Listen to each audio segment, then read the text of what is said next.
Swiggy सिमुलर fantasy season 2 episode 15 की शुरुआत में हम लोग देखते हैं टूर्नामेंट का पहले राउंड शुरू हो जाता है, जहां पर डायना यूनो से लड़ रहा होता है। माकोटो कह रहा होता है कि नोबस के प्लान की वजह से मेरे स्टूडेंट आपस में लड़ेंगे और वो लोग एक दूसरे पर इजी नहीं रह सकते हैं, क्योंकि टूर्नामेंट तो बिना मर्सी के ही लड़ा जाता है। हम लोग अब डायना को देखते हैं जो कि यूनो को काफी आराम से हरा देता है। और अब जो अगला मैच है वो है टूर्नामेंट की हाईएस्ट लेवल फाइट, क्योंकि लड़ने वाले जो स्टूडेंट है वो है जिन और मित्रा, और उन दोनों का ही लेवल 97 है, जो कि सबसे ज्यादा है। और क्योंकि ये फाइट खतरनाक ना हो जाए, दोनों ही वुडन स्वॉर्ड यूज करेंगे। रेफरी बता रहा होता है कि मैच 10 मिनट का होने वाला है। सेफ्टी रीजन की वजह से जो भी डैमेज स्टूडेंट को होगा वो डॉल को लगेगा। इससे स्टूडेंट को कोई भी डैमेज नहीं होगा, लेकिन अगर एक भी डॉल गिर जाएगी तो मैच ओवर हो जाएगा। हर स्टूडेंट को 3 डोज मिली गई है। अगर ओवर किल हो जाएगा तो तीनों ही डोज गिर जाएंगी। रेफरी बता रहा होता है कि इस मैच के अंदर सिर्फ सेल्फ सपोर्टिंग स्पेल यूज करी जा सकती है, अटैक और हीलिंग स्पेल का यूज नहीं किया जा सकता है। इसके बाद अब उन लोग का मैच शुरू हो जाता है, जहाँ पर जिन मित्रा के ऊपर काफी ज्यादा हमले कर रहा होता है। ये देखकर ऑडियंस पागल हो जाती है और मित्रा से कहने लगती है कि तुम्हें क्या कर रहे हो, तुम तो बस डिफेंस कर रहे हो, अटैक भी करो। वहीं पर टोमे कह रही होती है कि मित्रा की डिफेंसिव मूवमेंट और पोजीशनिंग काफी बेहतर है, वो एफिशिएंटली अपोनेंट्स की स्पिरिट को गिरा रहा है। तो माकोटो कहते हैं हाँ, उसका अपोनेंट अभी तक इसलिए नहीं रुका है क्योंकि उसका अपोनेंट जिन है।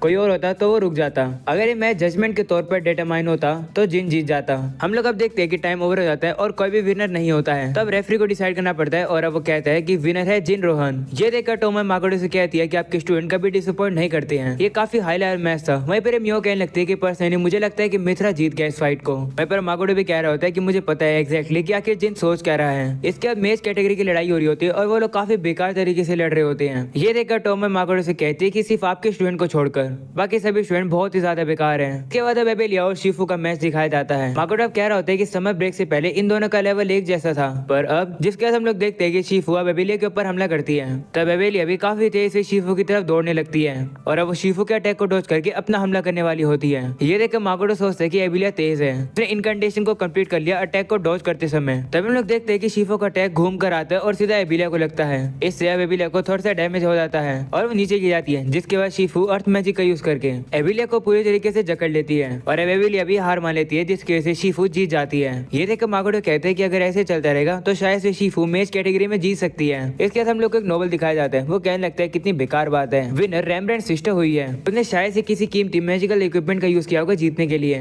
यह सुनकर लिली उससे कहती है कि तुम्हें क्या बात कर रहे हो, उन लोग की फाइट काफी कमाल की थी, मुझे लगता है कि उसने चीटिंग करी होगी। इस बात पर किंग भी एग्री करता है और उनसे कहते हैं हाँ, तुम लोग को उन्हें एडमायर करना चाहिए। तभी लूटो भी कहने लगता है कि उनकी फाइटिंग से तो मैं भी सरप्राइज हुआ, गॉडेस की ब्लेसिंग से तो वो और कमाल का लड़ पाएंगे, मैं अगला मैच जरूर देखना चाहूंगा। इसके बाद हम लोग को मैच कैटेगरी का सेकंड राउंड दिखाया जाता है, जिसमें शिफू और इज़ुमो एक साथ लड़ेंगे। शिफू अर्थ मैजिक का यूज करके अपने आप को पूरी तरीके से बंद कर लेती है। ये देखकर इज़ुमो उसके ऊपर हमला करता है, पर वो उसकी शील्ड को बिल्कुल नहीं तोड़ पाता है। शिफू अब उसके ऊपर हमला भी कर देती है, जिसकी वजह से इज़ुमो को थोड़ा सा डैमेज हो जाता है। ये देखकर माकोटो सोचने लगता है कि शायद से ये फाइट खत्म हो गई, और हम लोग अब देखते हैं कि ऐसा ही होता है। शिफू काफी आराम से इज़ुमो को हरा देती है। इसके बाद वॉरियर कैटेगरी का सेकंड राउंड दिखाया जाता है, जो कि जिन और डायना के बीच में होता है। जिन अपनी पावर्स को यूज करके डायना को हरा देता है। वहीं ये देखकर माकोटो सोचता है कि जिन सिर्फ अटैक के बीच में ही एनहेंसिंग स्पेल को कास्ट कर रहा है, उसके इंस्टिंक्ट तो कमाल के हैं। इसके बाद हम लोग को मैच कैटेगरी का फाइनल राउंड दिखाया जाता है, जहां पर शिफू का अपोनेंट एक ओल्डर स्टूडेंट है। वो ओल्डर स्टूडेंट इतना अच्छा है कि उसे कोर्ट ऑफ लीमे की तरफ से ऑफर रिसीव हुआ है। इसके बाद वो स्टूडेंट हमला करने वाला होता है, लेकिन तभी अचानक से शिफू अपनी पावर को यूज करके उसके नीचे गड्ढा बना देती है, जिसकी वजह से वो स्टूडेंट अब वहीं पर ही फंस जाता है। पर रेफरी अभी भी विनर अनाउंस नहीं करता है। तो अब शिफू उस बंदे के ऊपर काफी खतरनाक फायर से हमला कर देती है और उसे हरा देती है, जिसकी वजह से वो विनर हो जाती है। नीचे आकर वो जिन से बात करती है, जहाँ पर जिन उसकी तारीफ करता है। वहीं वो भी कहते हैं कि मैंने उसे थोड़ा सा डराने का डिसाइड किया, क्योंकि कल वो होपलेस की टीम में होने वाला है। तो जिन कहते हैं कि लगता है तुमने लेकिन ज्यादा ही कर दिया, इसका मतलब तुम भी इस टूर्नामेंट से अपसेट हो। तो शिफू कहती है कि मैं ये तुम्हारी इमेजिनेशन पर छोड़ रही हूँ, मुझे पता है कि तुम्हें ऑलरेडी ये पता है, लेकिन तो जिन कहता है हाँ ऑफ कोर्स मुझे पता है। जिसके बाद वो माकोटो की तरफ देखकर कहता है सर मुझे देखते रहो। इसके बाद जिना बरीना में आता है, जहाँ पर हमें पता चलता है कि उसका अपोनेंट है इलियम, जहाँ पर उसने काफी अजीब तरीके का आर्मर पहन रखा है। इलियम अब जिनसे कहने लगता है कि जैसे तुमने डिसाइड किया था कि तुम माकोटो की क्लास लोगे, तभी तुम्हारा बैड लक शुरू हो गया था। इलियम काफी ज्यादा कॉन्फिडेंस में होता है और अब जैसे मैच शुरू होता है, जिन काफी आराम से एक ही हमला करके इलियम की तलवार को काफी दूर उड़ा देता है। ये देखकर इलियम गुस्से में आता है और वो वापस से जाकर अपनी तलवार को उठाकर उसके ऊपर फिर से हमला करता है, पर जिन अब भी उसकी तलवार को एक ही झटके से गिरा देता है। इसके बाद अब इलियम के ऊपर हमला करके उसे भी नीचे गिरा देता है। इलियम भी काफी डर जाता है और रेफरी को बुलाता है। ये सुनकर अब रेफरी जिन से कहता है कि तुम काफी पैसिवली लड़ाई कर रहे हो, प्लीज थोड़ा एक्टिवली पार्टिसिपेट करो। ये सुनकर जिन कहते ठीक है, और अब जैसे ही इलियम खड़ा होता है, जिन उसके पेट में काफी जोर से लात मारता है और अब जिन लगातार उसके ऊपर काफी सारे हमले करके उसकी सारी डोज को खत्म कर देता है। और अब इस फाइट का विनर होता है जिन रोहन। ये देखकर स्टेडियम में सभी लोग काफी ज्यादा हैरान हो जाते हैं। वहीं पर माकोटो भी जिन से काफी ज्यादा इंप्रेस होता है। अगले सीन में हम लोग को इलियम को दिखाया जाता है जो कि काफी गुस्से में हो रहा होता है और अब वो कह रहा होता है कि फाइट अभी तक खत्म नहीं हुई है, टीम बैटल अभी भी रहती है। ऐसा बोलने के बाद अब वो एक लोगो को खोलता है और उसमें वही बोतल पड़ी होती है, जिसे देखकर इल्यूमब काफी पागल तरीके से कहता है कि मैं उसे मार दूंगा। इसके बाद हम लोग को दोनों कैटेगरीज के विनर की फाइटिंग दिखाई जाती है, यानी कि जिन और शिफू की, और पूरे इस टूर्नामेंट का चैंपियन इसी से डिसाइड होगा। वहीं टोमो कह रही होती है कि इस मैच में तो शिफू के पास काफी एडवांटेज है, जिस पर मियो कह रही होती है कि बिल्कुल भी एडवांटेज नहीं है। तभी लोग देखते फाइट शुरू होती है। शिफू अब जिन की नीचे वाली जमीन को एक दलदल बना देती है, जिसकी वजह से जिन उसी के अंदर फंस जाता है। इसके बाद वो जिन के ऊपर एक काफी खतरनाक फायर बॉल का हमला करके उसे सीधा ही खत्म कर देती है। ये देखकर माकोटो शॉक हो जाता है कि इस फाइट का विनर तो शिफू है। वो कह रहा होता है कि मैं हैरान तो नहीं हूँ, पर मुझे एक्सपेक्टेड था। इसके बाद बाकी बच्चे वहाँ पर आ जाते हैं और एक साथ सेलिब्रेट कर रहे होते हैं। हम लोग को पता चलता है कि जो टीम इवेंट है वो अगले दिन होगा। और दूसरे दिन हम लोग को पता चलता है कि माकोटो को मर्चेंट गिल्ड की तरफ से एक ट्रबलिंग न्यूज मिलती है। और अब रात में हम लोग को दिखाया जाता है रेमरेंट माकोटो से कहता है कि उन लोगों ने कहा है कि कल तुम गिल्ड में आओ, माफ करना मैं तुम्हारे लिए और कुछ नहीं कर पाया, हर नेशन को तुम्हारी कंपनी के अंदर इंटरेस्ट है। और अब अगले सीन में माकोटो के सभी स्टूडेंट को पता चलता है कि आज माकोटो उन लोग की फाइट देखने नहीं आएगा। ये सुनकर एबिलिया कहती है कि क्या शिकी नहीं आएगा, तो जिन बताते हैं कि शिकी और माकोटो के दोनों अटेंडेंट मैच देखने आएंगे। ये सुनकर एबिलिया काफी ज्यादा रिलीफ फील करती है कि शिकी मैच देखने आएगा। इसके बाद एबिलिया कहती है कि टीम इवेंट रूल्स में क्या चेंजेस हुए हैं। इस पर जिन बताते हैं कि पार्टी का टोटल लेवल 365 से कम होना चाहिए। ये सुनकर मित्रा कहते हैं इसका मतलब हम सिर्फ 3 ही लोग लड़ सकते हैं। और अब अगले सीन में हम लोग को माकोटो के स्टूडेंट्स की लड़ाई दिखाई जाती है। वो लोग अपने अपोनेंट से काफी इजीली से जीत रहे होते हैं। ये देखकर लिली भी इनकी तारीफ कर रही होती है और कहती है कि माकोटो काफी कमाल का टीचर है। ये हमारे लिए काफी शर्म की बात है कि माकोटो जैसे पर्सन किसी दूसरे नेशन में हो, और काफी खतरनाक बात भी। हम लोग अब देखते हैं कि माकोटो के स्टूडेंट अब काफी इजीली से जीत जाते हैं। ये देखकर किंग भी उन लोग की तारीफ करते हैं और कहते हैं कि ये स्टूडेंट तो काफी ज्यादा स्किल्ड है। तो साइड में बैठी लड़की बताती है कि इनके टीचर का नाम कुजुनोहा है और उसकी कुजुनोहा ट्रेडिंग कंपनी है। ये सुनकर किंग कहते हैं कि इसका मतलब इस दुनिया में ऐसे कमाल के भी लोग हैं जिन्हें डिस्कवर करना अभी रहता है। और अब अगले सीन में हमें एक बंदा दिखाया जाता है जो कि कहता है कि मेरा नाम ज़ारा हार्डिस है और मैं roast guard merchant guild branch का लीडर हूँ। जिस पर माकोटो भी उसे कहते हैं कि आपसे बात करने के लिए मुझे पूरा 1 महीना रुकना पड़ा अपॉइंटमेंट लेने के लिए, माफ करना कि मैं पहले अपने आप को इंट्रोड्यूस नहीं कर पाया।